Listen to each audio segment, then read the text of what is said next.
Hi everybody, welcome back to my channel, Amber Marie and AZ.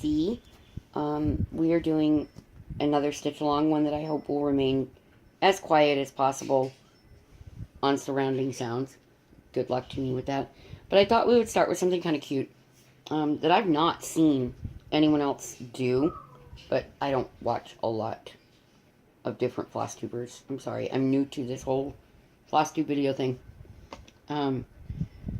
A couple of things that I have to stitch for any length of time. You guys will probably get a good giggle out of this because everybody has their little things. I like my snacks. These were my dad's favorite candy growing up, and so I absolutely love them. If you hear loud noises in the background, I'm so sorry. That is my 4-year-old grandson playing with his toys. So these are a favorite that I rarely get, as are these. My cinnamon pecans. Oh, I love cinnamon pecans. Usually these would be in a container. Okay, so you're going to hear them out there, sadly. But these are my pistachios. I love pistachios. I can't help it. And, of course, I have my spearmint little discs. I like cinnamon and spearmint quite a lot, and I eat peppermint sometimes, too, but my discs are almost always spearmint because that's my daughter's favorite, so that's pretty much what I keep in the house. And, of course, my coffee and my Diet Coke. Excuse me. I have different snacks that, it's something you just slam in your mouth and keep working, and your hands don't get sticky and yucky, and so, you know how that is. This is my third video, but I was going to do this as a stitch with me, which I'm going to do one in just a moment. But I thought it would be cute to show you some of that. It's something I use, although I'm not liking this at all. Because I can't find Thread Heaven anywhere. Yes, I know they are out of business. But I have looked all over the Phoenix area. I've called everywhere I can think of. And sadly, we are currently not able to order things online. So, hopefully, my husband will find a way to do that instead of running up to East freaking Mesa or Chandler. But I'm not a fan of thread magic. I'm a Thread Heaven girl. This does not stay in the threads. It just kind of sits on top. It doesn't seem to do much of anything. I've tried beeswax, which I do not like at all. Never did. Not even in my quilting. And so I'm very sad that my Thread Heaven disappeared. Very sad. I use that all the time. Working on this navy blue canvas Aida cloth has forced me to become friends with a lint roller. Because American Eskimo hair on navy blue, not so good. Not so good, guys. I have several types of scissors that I use in my stitching for the threads. That I have the typical little crane-looking bird scissors. I don't usually use those because I really want those sharpened. They're so old. These are my titanium blade, and these are my typical go-to. They're a wonderful scissor that I've had forever. They were in a set, and my daughter, Sarah, absconded with the other 2 parts of it. She's funny. She'll do those kind of things. My marking tools, I will show you most of at a later time, but I have found that if I want to mark something, this is not my favorite go-to, but it is my second favorite. I've been a hand applique quilter for decades, and so I have a lot of really good marking tools, really high quality marking tools. These are Roxanne's Quilter's Choice pencils. This one is silver, and of course I have the white for working on dark canvas. These Roxanne's are my favorite needles in the world for sharps and betweens, and I need to find out if they make tapestry needles as well. They are made in Great Britain, but they are each hand sharpened, and therefore there are no spurs on them, no issues that are going to catch cloth, and they work great with working with silk threads. Oops, that's trying to fall out of my knitting needle jars. So yeah, my marking tools are very important to me. I don't have to use them a lot, but when you want to mark your center, something that's just going to wash out seems to be the easiest thing for me. It just works well. Okay, so before I forget, this is a lovely little set of jars that my husband's mother had. She liked to crochet a lot and do some crafts, and I think she made the cork tops to them or something. I don't know. But these are my little spearmint discs that I absolutely love. And cinnamon ones that I cannot find in Phoenix anymore. It's so sad. And my husband will on occasion get me the candy orange slices. So my very favorite marking tool, sorry to be going back and forth, is the lead in them. Lead is actually made of ceramic. Go get your baby. And so, sorry about that. My grandson fell down and we have all tile in my house. So this is my all-time favorite marker. I got this at a quilting store probably 10 to 15 years, probably close to 15 years ago. It's made by a company called Sewline. It even erases, guys, and most things that say they erase don't. This does. You can get green lead for it and white. So you can mark on dark and light cloth. This is my absolute forever. I will probably cry my eyes out if I ever lose this marking tool. My daughter can tell you every quilt that I have made in the last 15 years has had this on it. Huh, Sarah? Yeah, I can't tell you how many different packs of the lead for it. The lead for it. My kids have gone and gotten me in gifts because they know that that is my thing. But it's not technically a mechanical pencil for normal usage. I don't really call it lead. I just call it color sticks. Yeah, but it is a 0.7 ceramic lead. So this is my all-time favorite marking tool. This is my bag that sits on my rocker recliner, and this is my baby. And of course, I have my little Tigger type critter here with thread all over him, and it holds the threads that I'm working on right at that moment. So I'll put like 3 threads in it at a time and work with that. What else is in here? Let me show you what's in my bag. There we go. My mechanical pencil for any quickie notations I need to make. My pincushion, which is my baby. This side has a needlepoint kit that I'm doing for my kitchen. It's really old. It's probably going to go in my dining room. But I have a coffee issue, folks, in case you're wondering.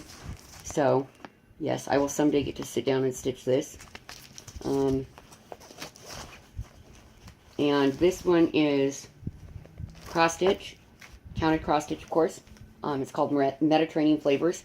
I've already got one of these almost completed, and it became an accidental UFO when we were moving into this house. I thought it had been lost forever, and I just found it the day that I found the wolf pattern I'm working on now. But this is the second one, so I will be, let me show it in frame, stitching that for my dining room kitchen area. I just love that. And my other coffee thing, which is a needlepoint. Is this needlepoint? No, it's embroidery. Sorry. They call it stamped cross stitch. I'm doing it more of an embroidery style. Given enough coffee, I could rule the world. That is so my life. It really is. I am just constantly drinking my coffee. So yeah, and I keep my working threads in this side, and my scissors sit on this little clip. So those are my most, I need them right this second. These are, and I have a few of these are wonderful boxes that you buy that are plastic and they seal very nicely, but they're for scrapbooking. And they're hard to open, which is good. But I have the typical ring with one of my project's flosses all over it. These are in the stitching area, but they work great for fluffers. For making crochet jewelry and things. They also work great for your cross stitching. So I have, of course, 2 colors that I use all the time in here. I have patterns that I will at some point show you in here. And stop. This is a fabric glue that it's a glue pen that I actually only use to seal edges that are wanting to come undone because I prefer Freight Check, or the brand Flosstube is fine too, and I'm currently out of it. So that is in there. My iridescent threads are in here. Let's see, my needles, all my different needles are in here. My 24s, 26s, 28s. I think I even have a pack of 22s somewhere. Even though I really don't use those. Those are from my students that want to learn. Yeah, I have a few fabric markers in here that I've just always kept just in case. This is made by the same company that does my favorite marking tool, Sewline, and it's a fabric glue pen, and it washes out is the great thing. You can put this in temporarily, and it comes right out when you wet your fabric, so you can, you know, set it for sewing your edges or whatever you need on a temporary basis. And my little container for when I am beading, and no, it's not sticky like the new fancy ones, guys. All my stitching stuff is really old, but it'll hold a few beads in it, and it just kind of closes up for me. Very nice. I had to remember how to open it. That was kind of complicated, wasn't it? And, like I said, a couple of fabric marking pens for a Halloween project I was working on. And, of course, my different types of beading needles. The big eye beading needles are the ones that I like. So I have the shorter ones, and I've got the really long ones for doing jewelry. Sorry about that. So those are something I use quite a lot. And, of course, my cloth to clean my glasses so I can actually see when I'm stitching. So, yeah, different gauges of the DMC flosses. And for those of you who do not know, who are not knitters or something to that effect, gauge means thickness. Different pieces I'm working on that became UFOs, but they're about to go back into whips. I did this piece. It's one of my own designs that are going in here, so this is all done with gold and metallic, and I don't like the metallic threads. I don't think anybody enjoys them, but it gave it a beautiful look in what I was doing there. And this is, I believe, a 28 count cloth, which I had already turned the edges and stitched properly. Of course, let me show you, because that's how I am. And of course, my back is nice and clean, as it should be. But I don't try to be perfect, guys. I have pieces that are clean on the back and pieces that aren't. Depends on what I'm doing. And I thought I'd show you two of my finished objects. They're two different designs. No, three different designs. One of them is needlepoint. The other three pieces are cross stitch. And yes, one of them is a multiple, because it's a thing I'm doing up in my bathroom. So this is a needlepoint that I did. I have a thing for Tigger, Winnie the Pooh kind of things. And that was my very first needlepoint. Very first. And my back is not that bad. So, not that bad. This is going up in my kitchen. I need to wash it real quick, even though I've kept it sealed, and the stitching area is really quite clean. But as you can see, sometimes I do use a hoop. So, yeah, see, I don't get this back shaming thing, guys. I'm really confused by it. Embroidery is going to have perfect backs, front and back. Cross stitch, not generally, guys. They're X's. And this is a piece that I did for my bathroom, but I also used it as a stitching tool to teach a student who wanted to learn to cross stitch. She was a neighbor, and she had never cross stitched, and she wanted to learn. So I sat her down and taught her. And you know, the great thing is, we're going to approach this subject is why you really cannot tell very much which is hers and which is mine on the back or front. She did a lovely job, and we stitched this together. It's the only time I've ever stitched an identical piece with anybody. Yeah, so those are going to get kind of stained and then washed and then put up in my bathroom. I got these really neat frames, but they don't have glass in them, and you have to mount it and glue it to the wood is the issue that I'm looking at. So yeah, it's just a lot of my patterns and things like that are in here that you have not seen yet. and you will when it is time. So those are, other than my very, very nice stitching frames, those are my favorite in-hand tools. One more thing though. This is made for this floss, but for crocheting. This really neat container, which I currently have my only variegated thread in it because I'm not really big on variegated.